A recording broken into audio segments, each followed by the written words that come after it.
আসসালামু আলাইকুম everyone and welcome back to my channel. So guys, তোমরা সবাই কেমন আছো? আই হোপ তোমরা সবাই খুব ভালো আছো। সো আজকে যে ভিডিওটা আমি আনতে চলেছি তোমাদের সবার খুবই পছন্দের একটা ভিডিও হবে। আই নো দ্যাট, বিকজ তোমরা এতদিন ধরে এত রিকোয়েস্টের পর ভিডিওটা আসছে, এবং সো সরি সবার আগে এত লেট হয়েছে ভিডিওটা আসতে, বাট আমি ফাইনালি ভিডিওটা তোমাদের জন্য এনেছি এবং আই নো তোমরা সবাই খুব পছন্দ করবে এবং অ্যাপ্রিসিয়েট করবে আমার এই ভিডিওটা। তো গাইজ, আজকে যে টপিক সেটা হচ্ছে professional makeup course. So guys, তোমরা সবাই প্রফেশনাল মেকআপ আর্টিস্ট কোর্স করতে চাইছিলে। So professional makeup artist course করার আগে তোমাদের জানতে হবে যে প্রফেশনাল মেকআপ আর্টিস্ট কোর্স কত রকমের হয় এবং তোমরা এটা কত দিনের কোর্স হতে পারে বা তোমরা কিভাবে এটাকে করতে পারবে। ঠিক আছে, এটা তোমাদের সবার আগে জানা দরকার। তো আমি তার আগে তোমাদের একটা চার্ট দিয়ে দিচ্ছি যাতে তোমরা বুঝতে পারবে কত রকমের মেকআপ কোর্স হয়ে থাকে। সো গাইজ, ফার্স্টে আমি তোমাদের এখানে দেখাবো যে প্রফেশনাল মেকআপ আর্টিস্ট কোর্স কত রকমের হতে পারে। সো আমি এখানে তোমাদের সিলেবাস করে দিয়েছি এবং এখানে তোমাদের বোঝার সুবিধার্থে আমি ইংলিশ এবং বাংলাতেও আমি সেটাকে ট্রান্সলেট করে দিয়েছি। এবং আমি প্রথমে যেটা তোমাদের বলতে চাইবো যে তোমাদের সবার আগে জানতে হবে যে কত ধরনের মেকআপ আর্টিস্টের কোর্স হয়ে থাকে। সো দেখো, ফার্স্টে আমি যেটা দিয়েছি different type of makeup course, বিভিন্ন ধরনের মেকআপ কোর্স। সো তার 1 নম্বরে হচ্ছে বেসিক মেকআপ কোর্স, এবং তোমরা সবাই জানো বেসিক মেকআপ কোর্সটা আমাদেরকে করতেই হয়। যে কোনো মেকআপ কোর্স করার আগে আমাদের বেসিকটা জানা খুবই দরকার। এরপরে হচ্ছে 2 নম্বরে অ্যাডভান্স মেকআপ কোর্স। তো এই অ্যাডভান্স মেকআপ কোর্স আছে বেসিকের পরে। আমরা যখন বেসিক মেকআপ কোর্স শিখে যাব তারপরে অ্যাডভান্স লেভেলের মেকআপগুলো আমাদের শিখতে হবে। দেন 3 নম্বরে আছে ব্রাইডাল মেকআপ কোর্স, এবং ব্রাইডাল মেকআপ কোর্স সম্বন্ধে তোমরা সবাই এখন জানো, এবং আমাদের ওয়েস্ট বেঙ্গলে বেশি করে সবথেকে বেশি চলছে ব্রাইডাল মেকআপ কোর্স। সো এটাও তোমরা করতে পারো এবং এটা খুব বেশি দিনের কোর্সও হয়ে থাকে না। 4 নম্বরের কোর্স হচ্ছে শর্ট ট্রিম মেকআপ কোর্স। এটা হচ্ছে শর্ট ট্রিম মেকআপ কোর্স বলতে যেটা খুবই অল্প দিনের কোর্সগুলো হয়, 5 দিন 6 দিন বা 3 দিন 4 দিন, এইগুলোকে তোমাদের শর্ট ট্রিম মেকআপ কোর্স বলা হয়ে থাকে। তো 5 নম্বরে যেটা তোমরা পেয়ে যাবে সেটা হচ্ছে ডিপ্লোমা প্রফেশনাল মেকআপ কোর্স। যখন তোমরা মেকআপ কোর্সের সম্বন্ধে একটু বেশি জানতে চাইবে বা বেশি শিখতে চাইবে, তার জন্য ডিপ্লোমা করা হয় মেকআপ কোর্সে। তো এই কোর্সগুলো তোমাদের অনেক দিনের হয়ে থাকে, 6 মাস মতন বা এর থেকেও কম টাইমেও হয়ে থাকে। তো ডিপ্লোমা মেকআপ কোর্স এই ধরনের কোর্স। এরপরে যেটা কোর্স হচ্ছে সেটা হচ্ছে বেসিক হেয়ার স্টাইল কোর্স। তো তোমাদের যে কোনো হেয়ার স্টাইল করার জন্য তোমাদের সবার আগে বেসিকটাই জানতে হয়। তো বেসিক হেয়ার স্টাইল কোর্স তোমরা নিতেই পারো এবং এটাও খুব বেশি দিনের কোর্স হয়ে থাকে না। 7 নম্বর যেটা হচ্ছে সেটা হচ্ছে advance hair style course. Advance hair style basic জানার পরেই তোমাদেরকে অ্যাডভান্সটা জানতে হবে। অ্যাডভান্স হেয়ার স্টাইলও তোমরা খুব দেখতে পাবে চারিদিকে, খুবই ফেমাস এখন, এবং খুবই অল্প টাইমের জন্য এটা করানো হয়। 10 দিন 12 দিনের কোর্সও তোমরা পেয়ে যাবে এতে। এরপরে যেটা হচ্ছে সেটা হচ্ছে গ্রুমিং মেকআপ আর্টিস্ট কোর্স। এই যে গ্রুমিং মেকআপ আর্টিস্ট কোর্সটা হচ্ছে তাদের জন্য যারা অলরেডি মেকআপ আর্টিস্ট বা আরেকটু বেশি জানতে চাইছে, তারা নিজেদেরকে গ্রুম করতে চাইছে, তাদের জন্য এই কোর্সটা একদমই পারফেক্ট। সো গাইজ, তোমরা নিশ্চয়ই দেখলে কত রকমের মেকআপ কোর্স হয়ে থাকে, এবং যেটা আমাদের এখানে বেশি চলছে সেটা হচ্ছে bridal makeup course. So guys, bridal makeup course বা তোমরা বেসিক করো বা অ্যাডভান্সই করো, তো আমি তোমাদেরকে এমনভাবে মেকআপ কোর্স করাবো, প্রফেশনাল মেকআপ কোর্স, তোমরা সব কোর্সটাই যাতে বুঝতে পারো বা জানতে পারো। সো আমি যে কোর্সটা করাচ্ছি সেটা ব্রাইডাল মেকআপ কোর্সই ঠিকই, বাট এতে তোমরা সবকিছুই জানতে পারবে বেসিক থেকে শুরু করে। সো চলো, তার জন্য আমি তোমাদের একটা সিলেবাস করে দিচ্ছি, এবং আমি সিলেবাসে 3টে ভাগে ভাগ করেছি। একটা হচ্ছে স্কিন পার্ট বা হচ্ছে ফেস পার্ট তোমরা যেটাকে বলতে পারো, এবং দ্বিতীয়টা হচ্ছে আই পার্ট, এবং আমাদের মেকআপের অনেক ইম্পর্টেন্ট পার্ট হচ্ছে আইস, এবং আই মেকআপটা সব থেকে ইম্পর্টেন্ট আমি বলতে পারি মুখের জন্য। এবং দেন আমি আসছি হেয়ার পার্ট, সেটা সবার লাস্টে আসবে। এবং এই টোটালটা কিভাবে হবে বা কতটা হবে সেটা আমি একটা চার্ট করে দিয়েছি তোমাদের, সেটা তোমরা একটু দেখে নাও। সো গাইস, দেখো তোমাদেরকে এখানে আমি সিলেবাস দিয়ে দিচ্ছি। সো এখানে আমি 3টে ভাগে আমি ভাগ করেছি, স্কিন, আই এবং তারপর হচ্ছে হেয়ার। তো স্কিনটা আমি তোমাদের ফার্স্টে দেখাচ্ছি। এখানে স্কিনে তোমরা দেখো ফার্স্টে দেখতে পেয়ে যাবে স্কিন টাইপ নলেজ। তোমরা কার স্কিন কেমন এবং অয়েলি কি নর্মাল, এটা তোমরা কিভাবে বুঝবে সেটা আমি তোমাদেরকে ডিটেলসে দেখিয়ে দেবো। 2 নম্বর হচ্ছে হাইজিন। তোমাদের মেকআপের ক্ষেত্রে হাইজিন মেনটেন করা খুব দরকার, ঠিক আছে। ব্রাশ বা তোমরা যে স্পঞ্জ ইউজ করছো, বিউটি ব্লেন্ডার, সেগুলোকে ক্লিন করতে হবে এবং কিভাবে ক্লিন করবে টোটালটা আমি তোমাদেরকে এখানে জানাবো। 3 নম্বরে দেখো হচ্ছে এখানে সিটিএম। সিটিএম তোমরা সবাই জানো, ক্লিনজিং, টোনিং এবং ময়শ্চারাইজিং, এবং কোন ব্র্যান্ডের ইউজ করবে বা কোন স্কিন টাইপের জন্য কোনটা, তো আমি তোমাদের এগুলো ডিটেলসে এখানে বলে দেবো। 4 নম্বর দেখো তোমরা আইব্রো শেপিং। এটা তোমাদের আই পার্টের ভেতরেও পড়ছে। আইব্রো শেপিংটা তোমাদের আইব্রো কিভাবে শেপ করবে বা কার ফেসে কি ধরনের আইব্রোটা পারফেক্ট, সেটা আমি তোমাদেরকে বুঝিয়ে দেবো। 5 নম্বর তোমরা এখানে দেখতে পাচ্ছ প্রোডাক্ট নলেজ। সো এটা ছাড়া তো তোমরা মেকআপ করতেই পারবে না। প্রোডাক্ট নলেজ তো তোমাদের দরকার অবশ্যই, সেটাও আমি স্টেপে স্টেপে তোমাদেরকে কি প্রোডাক্ট দিয়ে তোমরা কি ধরনের স্কিনে মেকআপ করতে পারো সেটা আমি তোমাদেরকে দেখিয়ে দেবো। 6 নম্বরে তোমরা দেখতে পাচ্ছ skin tone knowledge. So skin tone knowledge তোমরা জানো যে আমরা ডার্ক স্কিনে হোয়াইট টোনের আমরা ফাউন্ডেশন ইউজ করতে পারি না, তেমনই আমরা হোয়াইট টোন স্কিনে ডার্ক টোনের ফাউন্ডেশন ইউজ করতে পারি না। সেটাই আমি তোমাদেরকে খুব ভালো করে বুঝিয়ে দেবো স্কিন টোন নলেজটা। 7 নম্বরে তোমরা দেখতে পাচ্ছ foundation selection and application. So কিভাবে তোমরা ফাউন্ডেশন তোমাদের স্কিনের উপরে সিলেক্ট করবে স্কিন টোন অনুযায়ী। তার আগে তোমাদের স্কিন টোন জানতে হবে, তো সেটা আমি কিভাবে তোমরা চুজ করবে সেটা আমি পারফেক্ট ওয়েতে তোমাদের দেখিয়ে দেবো। 8 নম্বরে তোমরা নিশ্চয়ই দেখতে পাচ্ছ colour correcting. So colour correcting হচ্ছে মেকআপের সবার আগের স্টেপ তোমরা বলতে পারো। সো এই যে স্টেপটা, এটা কিভাবে হয় বা কালার কারেক্টিং কিভাবে তোমরা করবে, আমি টোটালটাই তোমাদের চার্টের মাধ্যমে দেখিয়ে দেবো এবং খুবই ক্লিয়ারভাবে তোমাদেরকে বোঝানোর চেষ্টা করব। 9 নম্বর যেটা তোমরা দেখতে পাচ্ছ কন্ট্যুরিং টেকনিক। সো কন্ট্যুরিং টেকনিকটা হয়তো দেখতে খুবই সহজ মনে হয়, বাট সব স্কিনে বা সব ফেসের শেপের অনুযায়ী কন্ট্যুরিং করাটা উচিত। আমাদের সবার ফেস একরকম হয় না, কারোর গোল হয় তো কারোর তোমাদের ফেসের শেপ লম্বা কাটিং হতে পারে।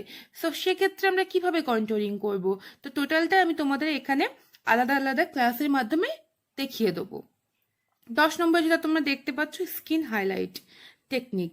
তো স্কিন হাইলাইট টেকনিক হচ্ছে তোমাদের যখন তোমাদের ফেসের কিছু অংশ, যেমন তোমরা কন্ট্যুরিং করছো, কন্ট্যুরিং এর পরে স্কিন হাইলাইটিং এর পার্টটা আসে, তো তোমরা কন্ট্যুরিংকে আরো পারফেক্ট দেখানোর জন্য স্কিন হাইলাইটিংটা করা খুবই প্রয়োজন, এবং কিভাবে তোমরা করবে, কোন স্কিন টোনের জন্য কিভাবে তোমরা চুজ করবে সেটা আমি সব তোমাদের ভিডিওতে দেখিয়ে দেবো।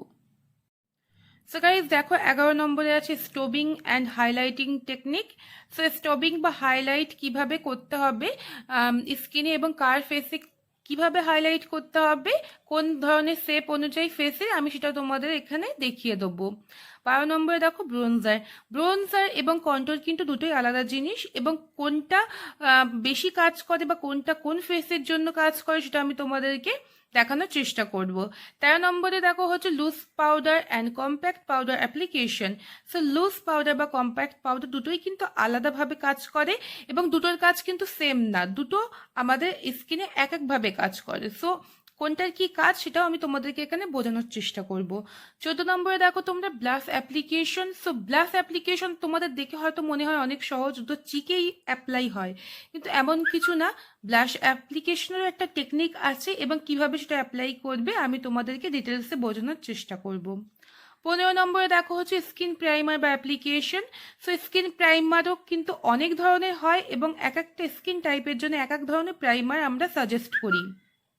তো কোন স্কিনের জন্য কি প্রাইমার সেটাও আমি তোমাদেরকে এখানে বোঝানোর চেষ্টা করব। এছাড়াও আমার একটা ভিডিও অলরেডি করা রয়েছে চ্যানেলে, প্রাইমারের ভিডিও। সো তোমরা যদি চাও তো ডিসক্রিপশনে আমি ওই ভিডিওটা দিয়ে দেবো, প্রাইমার কত রকমের হয়ে থাকে, তো তোমরা সেখানে গিয়েও চেকিং করতে পারো। 16 নম্বরে তোমরা দেখতে পাচ্ছ সেটিং স্প্রে। সো মেকআপের সব থেকে ইম্পর্টেন্ট পার্ট হচ্ছে সেটিং স্প্রে, যেটা ছাড়া মেকআপ লং লাস্টিং হয় না। এবং কোন স্কিনে কি ধরনের সেটিং স্প্রে তোমরা ইউজ করবে এবং কি ধরনের সেটিং স্প্রে স্কিনের জন্য বেস্ট, আমি সেটাও তোমাদেরকে আমি এখানে বলে দেবো। দেখো 17 নম্বর দেখতে পাচ্ছ তোমরা লিপস্টিক অ্যাপ্লিকেশন। তো তোমরা এখানে ভাবছো হয়তো লিপস্টিক অ্যাপ্লিকেশন দেওয়ার কি প্রয়োজন, এটা তো খুবই সহজ, বাট না, লিপস্টিকের অ্যাপ্লিকেশনের উপরেও অনেকটা নির্ভর করে ফেসের সব কিছু। তো লিপস্টিক অ্যাপ্লিকেশনও অনেক রকমের হয়, যেমন তোমাদের ঠোঁটের স্ট্রাকচারটা সবার তো সেম হয় না, যেমন স্ট্রাকচার সেই অনুযায়ী আমরা লিপস্টিক অ্যাপ্লিকেশন করতে পারি, এবং অমব্রে লিপ হয়, এবং লিপের ওপরে দেখবে অনেকের লিপ থাকেও না, তো সেটাকেও আমরা কিভাবে কারেক্ট করব সেটা আমি তোমাদের এখানে দেখিয়ে দেবো। 18 নম্বরে তোমরা দেখো হচ্ছে liner, eyeliner application. So eyeliner অ্যাপ্লিকেশনও অনেক রকমের হয়ে থাকে, ক্যাট আইজ হয়ে থাকে, তোমাদের নর্মাল আইলাইনার হয়ে থাকে, উইন্স লাইনার হয়ে থাকে। সো আইলাইনার অ্যাপ্লিকেশন অনেক ধরনের হয়ে থাকে। সো আমি এখানে তোমাদেরকে ক্লাস দেওয়ার চেষ্টা করব কত রকমের আইলাইনার তোমরা অ্যাপ্লাই করতে পারবে। সো গাইজ, এবার আমি চলে এসেছি আই পার্টে, এবং আই পার্টের ভেতরে তোমরা দেখতে পাচ্ছ যে different type of eyebrow knowledge. ফার্স্টে যেটা আছে, সো আইব্রো, আমি যেটা আগেও তোমাদের বললাম যে আইব্রো শেপ সবার এক হয় না, তো কিভাবে কোন ফেসে তোমরা কি ধরনের আইব্রো শেপ করতে পারো সেটা আমি এখানে তোমাদের নলেজ দেবো। 2 নম্বরে দেখো আইশ্যাডো অ্যাপ্লিকেশন নলেজ। তো গাইজ, আইশ্যাডো অ্যাপ্লিকেশন নলেজ তো তোমাদের দিতেই হবে, কিভাবে তোমরা আইশ্যাডো অ্যাপ্লিকেশন করবে এবং প্রপার ওয়েতে তোমরা আইশ্যাডো কিভাবে ব্লেন্ড করবে সেটা আমি তোমাদের এখানে দিয়ে দেবো। সো 3 নম্বরে দেখো আই মেকআপ। সো আই মেকআপের ভেতরে তো একাধিক আই মেকআপ হয়। সো আমি এখানে তোমাদের কিছুটা এক্সাম্পল দিয়ে রেখেছি। দেখো, simple eye makeup, cut crease eye makeup, half cut crease eye makeup, middle cut crease eye makeup, smoky eye makeup, halo eye makeup, Brazilian eye makeup. So এখানে আমি এত ধরনের আই মেকআপ তোমাদের জন্য দেখিয়ে দেবো। সো এছাড়াও যদি তোমাদের কোনো অন্য ধরনের আই মেকআপ দেখতে চাও সেটাও আমি তোমাদেরকে দেখানোর চেষ্টা করবো এই কোর্সের মাধ্যমে। সো গাইজ, দেখো এখানে নেক্সট আমরা চলে এসেছি হেয়ারে। হেয়ারে আমরা দেখাবো হচ্ছে হেয়ার প্রোডাক্ট নলেজ। তো কি ধরনের প্রোডাক্ট তোমরা হেয়ারের জন্য ইউজ করবে সেটা আমি তোমাদের এখানে ডিটেলসে বলবো। 2 নম্বর হচ্ছে হেয়ার অ্যাক্সেসরিজ, কি ধরনের অ্যাক্সেসরিজ ইউজ করে তোমরা হেয়ারের যে ডিজাইনটাকে আরও ইনহ্যান্স করতে পারো সেটা আমি তোমাদের এখানে দেখিয়ে দেবো। 3 নম্বরে দেখো হচ্ছে difference type of hair style, কি ধরনের difference type of hair style মানে তোমরা নিশ্চয়ই বুঝতে পেরেছো আমি অনেক ধরনের এখানে হেয়ার স্টাইল দেখাবো। এত হেয়ার স্টাইল তো এখানে লেখা সম্ভব না, সো আমি এখানে তোমাদের এই বিভিন্ন ধরনের হেয়ার স্টাইল দেখাবো। তো 4 নম্বরে দেখো হচ্ছে hair straightening, crimping and curling technique. So the hair straightening, crimping তোমাদের দেখে হয়তো মনে হচ্ছে খুবই সহজ ব্যাপার একটা, বাট এই প্রত্যেকটা টেকনিক একটা আলাদা আলাদা টেকনিক হয়, এবং কিভাবে তোমাদের ক্রিম্পিং করলে অনেকক্ষণ লং লাস্টিং করবে, বা কিভাবে কার্ল করলে তোমাদের অনেকক্ষণ লং লাস্টিং করবে। এবং কার্লের ভেতরেও কিন্তু অনেক ধরনের কার্ল হয়ে থাকে, ছোট কার্ল হয়, বিগ কার্ল হয়, তো তোমরা কি ধরনের কার্ল তোমাদের ভালো লাগে বা কিভাবে করতে পারবে আমি টোটালটা তোমাদের এখানে দেখিয়ে দেবো। 5 নম্বরে তোমরা দেখো difference type of bridal hair style, বিভিন্ন ধরনের ব্রাইডাল হেয়ার স্টাইল। তো এখানে আমি একটা হেয়ার স্টাইল তো তোমাদের এখানে দেখাতে পারবো না, তো এখানে অনেক ধরনের হেয়ার স্টাইল দেখাবো, তো এটাকে আমি তোমাদের লিস্টের মাধ্যমে দেখানোর চেষ্টা করলাম। এবং তোমরা টোটাল যে আমি ডিটেলসে লিখিয়ে দিয়েছি এটা তোমরা একদম নোট ডাউন করে নাও, যাতে তোমরা বুঝতে সুবিধা হয়। এবং এর পরের যে ক্লাস আছে সেটাও আমি খুব তাড়াতাড়ি নিয়ে আসবো তোমাদের জন্য, এবং তোমাদের ভালো লাগলে অবশ্যই একটা লাইক এবং সাবস্ক্রাইব করতে একদম ভুলবে না। সো গাইস, তোমরা সিলেবাসটাকে একটু নোট ডাউন করে নিও, এবং এরপর থেকে আমি সেকেন্ড ক্লাসে দেখাবো তোমাদের, বিকজ এত বড় ভিডিও তোমরা কেউ দেখতে চাও না, সো আমি একটু শর্ট ভিডিওই দেখার চেষ্টা করছি, এবং নেক্সট ক্লাসে আমি এরপর থেকে দেখাবো এবং খুব ডিটেলসে তোমাদেরকে বোঝানোর চেষ্টা করব। প্র্যাকটিক্যাল এবং থিওরি দুটোই আমি তোমাদের দেখিয়ে দেবো যাতে তোমাদের বুঝতে সুবিধা হয়। এবং এছাড়াও আমি তোমাদেরকে বলে রাখি, কেউ যদি আমার কাছে প্রফেশনাল মেকআপ আর্টিস্টের কোর্স করতে চাও তাহলে online makeup artist course start হচ্ছে, তোমরা অবশ্যই করতে পারো, এবং খুবই রিজনেবল প্রাইস, তার খুবই রিজনেবল প্রাইস, এবং এতটাই রিজনেবল যে তোমাদেরকে আমি বলতে পারছি না কতটা রিজনেবল। এবং নেক্সট ক্লাসে হয়তো আমি রিভিল করবো যে কত টাকা কোর্স ফি, তো তোমরা অবশ্যই আমার সাথে থেকো। এবং তোমরা যারা যারা অনলাইন কোর্স করতে চাইছো তারা অবশ্যই আমার সাথে যোগাযোগ করো, এবং যারা যারা করতে পারছো না তাদেরও কোনো প্রবলেম নেই, তোমাদের হচ্ছে আমি এইভাবে তোমাদের ভিডিওর মাধ্যমে কোর্স করাবো, তো তোমরা একটু সাথে থেকো। তো সো গাইস, ভিডিও যদি ভালো লেগে থাকে তাহলে অবশ্যই তোমরা জানো কি করতে হবে, আমার চ্যানেলকে লাইক এবং সাবস্ক্রাইব করে দিতে হবে, এবং অবশ্যই তোমরা লাইক এবং সাবস্ক্রাইব করো, যদি সাবস্ক্রাইব না করো তাহলে আমার নেক্সট ভিডিও তোমরা পাবে না। সো নেক্সট ভিডিও পাওয়ার জন্য অবশ্যই সাবস্ক্রাইব করো আমার চ্যানেল, এবং নোটিফিকেশন অন করে দিও, যাতে তো আমার ভিডিও আপলোডের সঙ্গে সঙ্গে তোমাদের কাছে নোটিফিকেশন চলে যায়। এবং গাইস, সবাই ভালো থেকো, আল্লাহ হাফিজ অ্যান্ড টাটা।